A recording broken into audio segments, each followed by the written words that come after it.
그럴 순탄한 정국은 불가능한 것이 아닌가 이런 생각이 듭니다. 그 예를 제가 몇 가지 말씀드리겠습니다. 요즘 말입니다.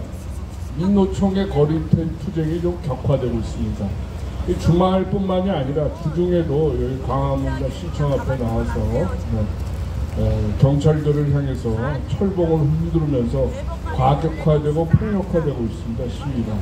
얘네들은 뭔가를 지금 지향하고 있을 것입니다. 이런 폭력 투쟁은 말입니다. 이들도 자기들이 지금과 같은 상황에서는 도저히 물러설 수 없다 이렇게 판단하는 것 같습니다. 이자들은 지난 2020년에 부정선거를 뒷받침했던 뭐랄까요 후방 조직이다 이렇게 말씀드릴 수 있는데요. 지금과 같은 상황에서 자기들도 어느 정도 뭐랄까요 도전이라 그럴까요 아니면 새로운 국면 타개를 위해서 새로운 시도를 할 것으로 이렇게 보고 있습니다. 뿐만이 아닙니다. 이 여당에서는 말이죠. 소위 우파에서는 질이 멸렬합니다. 아주 그 분열의 속도가 아주 가관입니다. 한 단체에서는 여러분들 잘 아시겠죠? 아시지만 최근에 수뇌부 관련해서 선거를 했는데요. 선거에서 부정선거가 일어나지 않았습니까? 우파에서도 가장 큰 단체라고 하는데 우파에서 가장 큰 단체를 뽑는 선거에서 부정이 일어났습니다. 이거 그냥 넘어갈 수 없는 겁니다. 틀림없이 뒤에서 무슨 작용이 있었다. 저는 이렇게 생각하고 있습니다. 이거를 전체적으로 정리해 보면은 지금 일어나고 있는 불법과 부정 사태에 대해서 좀 더 합법적인 대응, 예를 들어서 부정선거를 수사한다든지 이런 거에 대해서 방해하고 있다 이렇게 생각하고 있는 겁니다. 따라서 불법적인 사태는 앞으로 격화될 것이다. 더 심화될 것이다. 이렇게 보고 있습니다. 그렇게 되면은 결국은 이 나라는 상당한 혼란이 오지 않을까 이렇게 봅니다. 지금은 몇몇 분들은 내년 총선을 벌써 염두에 두면서 200석이다라고 수치까지 제시하면서 그걸 향해서 매진해야 된다고 얘기하고 있습니다만은 저는 그런 사태는 그런 순탄한 정국은 이루어지지 않을 것이다 이렇게 저는 전망하고 있습니다. 앞으로 혼란스럽게 될 것이다. 대립이 격화될 것이다. 우리가 하고자 하는 불법 사태에 대한 규명, 부정의 사태에 대한 수사, 부정과 불법 세력에 대한 척결 불가능해질 것이다 이렇게 보는 것입니다. 여러분들도 비슷하실 겁니다. 보십시오. 지금 이 나라가 제대로 가고 있습니까? 그런데도 불구하고 딱 하나 희망이 있다면은 최근에 제가 아까 말씀 잠깐 드렸습니다만 KBS 언론 방송 중에서도 가장 큰 지분을 갖고 있는 KBS에서 새로운 애국운동, 우파운동이 일어나는 것이 아닌가 이런 생각을 합니다. 그렇게 된다면은 그걸 중심으로 애국운동이 좀 더 확장할 수 있는 계기가 마련될 수 있다. 그러면 그 힘을 타고 부정을 막으려는, 부정 척결을 막으려는 세력들을 좀 더 우리가 손쉽게 제압할 수 있지 않을까 이런 희망적인 생각을 합니다. 많은 지금까지 이루어졌던 그런 사태 전개를 보면 그것도 굉장히 희망적인 낙관적인 생각일 것이다 라는 생각을 합니다. 아시다시피 이재명에 대한 사법적 심판이 실패했습니다. 문재인에 대한 사법적 심판이 한다 안 한다 이러고 있지만 아직 못하고 있습니다. 이는 역시 지난번에 4.15 부정선거로 구성된 불법국회가 커다란 힘을 한국의 정국에 장악하고 있다 이렇게밖에 볼 수 없습니다. 그렇기 때문에 앞으로는 상당히 어려움이 계속될 것이다 라는 생각을 합니다.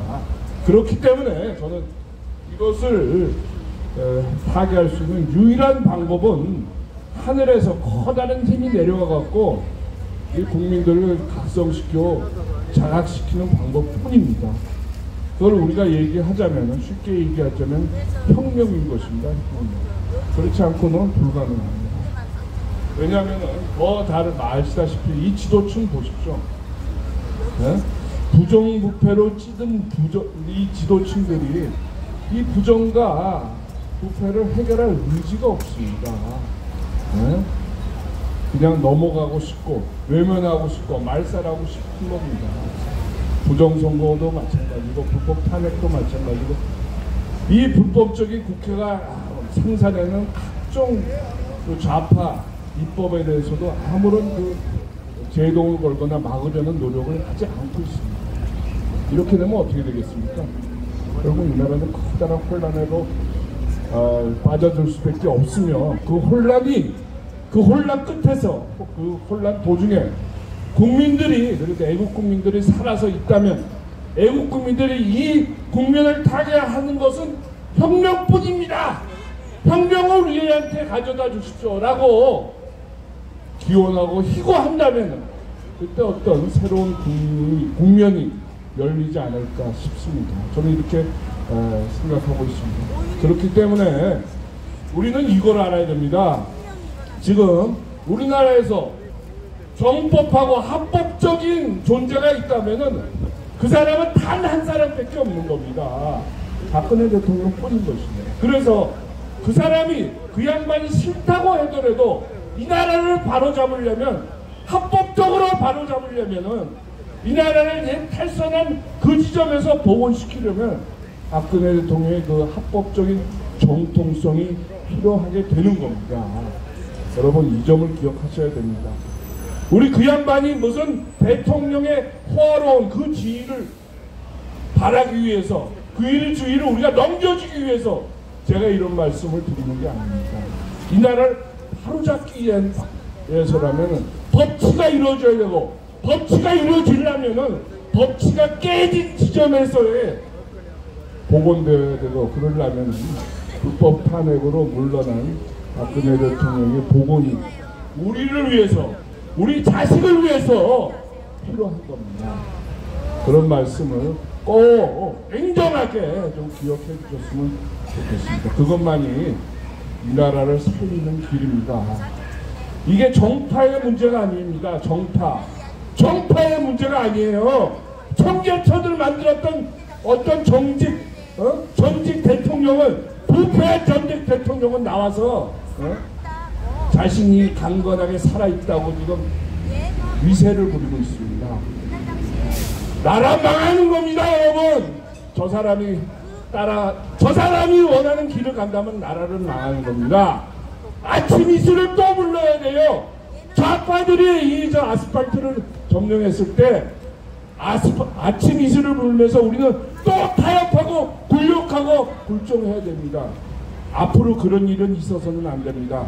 만약에 빨갱이들이 이 나라를 다시 삼키려 한다면 우리는 정말 도끼와 낫을 들고 등장해서 아침 이슬이 아니라 아까 우리가 불렀던 충정가 이걸 불러야 되는 겁니다, 여러분.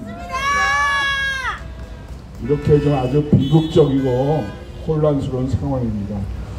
앞으로 어려운 국면이 지속되지 않을까 이런 걱정을 하면서 커다란 그림을 좀 봐주시기를 바랍니다. 우리가 이쪽 주머니에 있는 것도 뺏기고 이쪽 주머니에 있는 것도 뺏기고 윗주머니에 있는 것도 다 뺏겼는데 이 중에 하나만 우리가 되찾으면 성공이다? 아닌 것입니다. 부정선거도 진상규명해야 되고 불법 탄핵도 진상규명해야 되고 적합위기도 우리가 타개해야 됩니다. 그것이 이 나라를 살리는 길입니다. 우리가 이 뺏긴 세 가지 밥 중에 하나만 규명해서 살 수 있다? 착각입니다. 착각. 여러분 그걸 잘 기억해 주시고요. 우리가 어디로 가야 되는지 함께 고민하면서 앞으로의 국면을 우리가 슬기롭게 타개해야 될 이런 말씀을 드립니다. 감사합니다. 이렇게 또 마지막에 또 시간까지 주셔서